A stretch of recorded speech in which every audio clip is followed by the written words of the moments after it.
This story is from when I was a senior in high school. Back then, I was a rebellious teenager, but only when it came to my family. I was not a bad kid by any means, just a punk when it came to my family. I had a loving family, but I was that kid who was too cool to spend time with them. They always expected me to entertain my little brother Jake, who was only 10 years old at the time of the story. I was 8 years older than him. With that age difference, we may as well have been different species. Whenever we would take trips, my family would usually stay somewhere on or near the ocean. We only lived about 5 hours from the coast, so it was an easy trip. This specific year, they decided to take a trip to Maine. Don't get me wrong, it was beautiful, and as an adult, I would love to go back. But as an 18-year-old, I thought that this was the worst trip we could ever take. Before I continue the story, let me just acknowledge that I know how much of a piece of garbage I was back then. Even as I write this, I can't believe how much of a little punk I was. We got to the house, and it was incredible. It looked like something out of a Stephen King novel, which was fitting because we were in Maine. It was a massive white house with green shutters that was deep within the trees. My dad even made the joke, "This is how most horror movies start, isn't it?" Probably not the best thing to say in front of a 10-year-old, but my brother didn't care. He was just as mesmerized by the house as I was. Inside the house was almost like a maze. The back center of the house was a huge living room that had an awesome view of a forest behind the house. The rest of the house had all these hallways that intersected in places that strangely didn't make sense. It was like a house you would design in The Sims, and not something you'd see in real life. The weirdest part of this place was not the hallways. It was that the house connected to a small adjoining house. The house where the owner of the property we were staying at lived. His name was Hugh. He was, let's say, strange.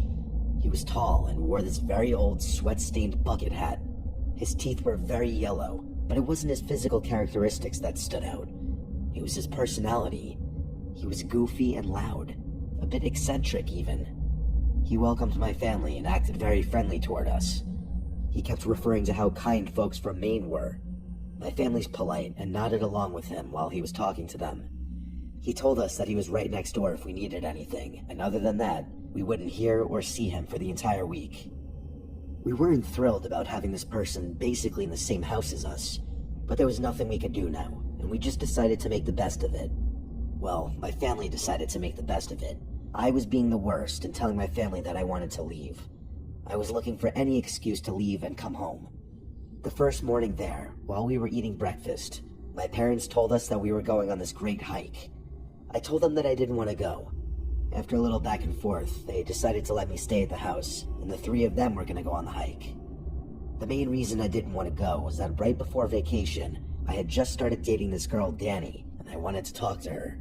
I knew if I went on the hike, I wouldn't get service, so I ditched my family to text my high school girlfriend.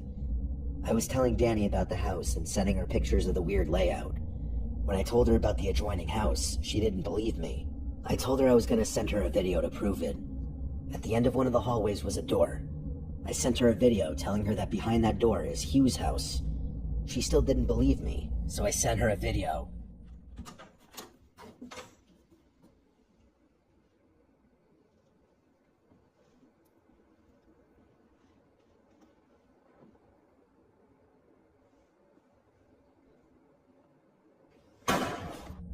I went to open the door, assuming it would be locked, and it wasn't. The worst part of this was that the door to Hugh's was right next to the door to my bedroom. This guy's unlocked door that was right next to where I would be sleeping. I didn't love that. I ended up walking inside Hugh's house while on FaceTime with Danny. It was just a normal little house. The room I was in had a TV and a couch, nothing spectacular. I heard a door shut from somewhere in the house, and I panicked and ran back to our side of the house. A few minutes later, Hugh was knocking at the door. He was still cheerful and goofy and asked why I was recording videos of his house. I tried lying and telling him that I was just lost, but he didn't believe me. He also didn't seem that mad. He told me that he had cameras in his house and he got alerted to one of the doors opening. When he checked it, he had me on video flashing my phone all over the room. I just told him the truth after that, and he laughed. He made some weird comment about how nobody in Maine locks their doors. I laughed awkwardly and said I had to go. He left, and you better believe I locked the door. Maybe people in Maine don't lock their doors, but where I'm from, you lock the doors and check twice. Danny told me that she didn't trust this guy and that I needed to protect myself just in case. I carried a large wooden chair over to the door and basically propped it against the door as a makeshift lock. When my family came back, I told them about the weird interaction with Hugh, but they were more angry with me that I went into his house. They were right, but I still yelled at them anyway. My parents had only been back for maybe 30 or 40 minutes and told me to get ready because we were going out for dinner. Again, I protested and said I wasn't leaving. My parents were still a little upset about the Hugh thing, so they didn't bother fighting with me. They told me that they would bring food home for me. Not long after they were gone, the sun went down. I looked out the windows and it was pitch black, like no light at all. A couple of hours later, I was sitting on the couch texting Danny when I heard a loud crash. I sprang up right away. It sounded like it came from the end of the hall where Hugh's door was locked. I started putting pieces together in my head, and I concluded that the sound very well could have been the sound of the big wooden chair being knocked over. My first thought was that Hugh was trying to get in. I snuck over to the hallway, wanting to catch this creep in the act. It was too dark to see at the end of the hall. I flipped the light switch, and the chair was knocked over, and on the ground next to the chair was a backpack that wasn't mine. I ran to the screened-in front porch, locked the door that led to the inside of the house, and made sure the screen door to the outside was locked. I know it's not exactly a fortress, but it would at least give me time to make a move if I needed to. I sat in the fetal position on the ground under a patio table. I didn't know what to do, and of course, I left my phone in the living room where I was texting Danny. I heard footsteps coming from inside the house. Not erratic movements, just normal walking. I don't know exactly how long had passed, but it was at least several minutes when I saw the headlight of my dad's van pulling in. I got up, ran outside, and told them to stay in the car. My parents were confused because I was speaking incoherently about what happened. That's when Hugh came over, and I just about fell on the ground. He leaned over to my dad and said he needed to talk to him in private. I tried pulling my dad back, but he basically just dismissed me. I could tell by Hugh's body language that something was wrong.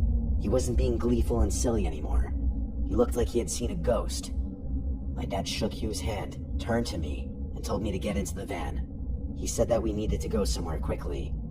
My little brother was confused, and I could tell my dad was freaked out. My dad drove away from the house and to the grocery store parking lot about a mile down the road.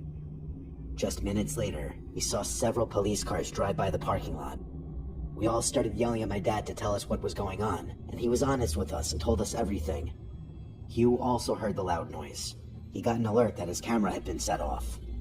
The chair that I was using as a lock must have had enough of an impact on the door when it was knocked over that it registered movement on Hugh's camera. He assumed I was trying to get inside his house again. He thought that maybe I was trying to pull some kind of high school prank. He checked the cameras and didn't see anything. He said he had a gut feeling that something was wrong, so he decided to invade our privacy and check the camera that he had in the hallway of the house we were staying in. It was too dark to see anything until I turned the light on. He still only saw the knocked over chair and the backpack, which he thought could be mine. Just as he was about to turn the camera off, he saw a tall, bald man come out of the bedroom I was staying in. A man he knew wasn't my dad and wasn't me. The man grabbed the backpack and went back into the room. Hugh ran outside immediately to help me, and noticed that's right when I had locked the screen door and ducked down. He was smart enough to assume that I probably wouldn't have believed him, and he was right. I wouldn't have. Instead, Hugh hid in the front yard with a clear vantage point of the house, just in case this intruder tried anything. He didn't want to sneak in through the adjoining house and potentially alert the intruder, because he thought that might put me in danger. As soon as my family returned, he told my dad everything, and that's why we ran off.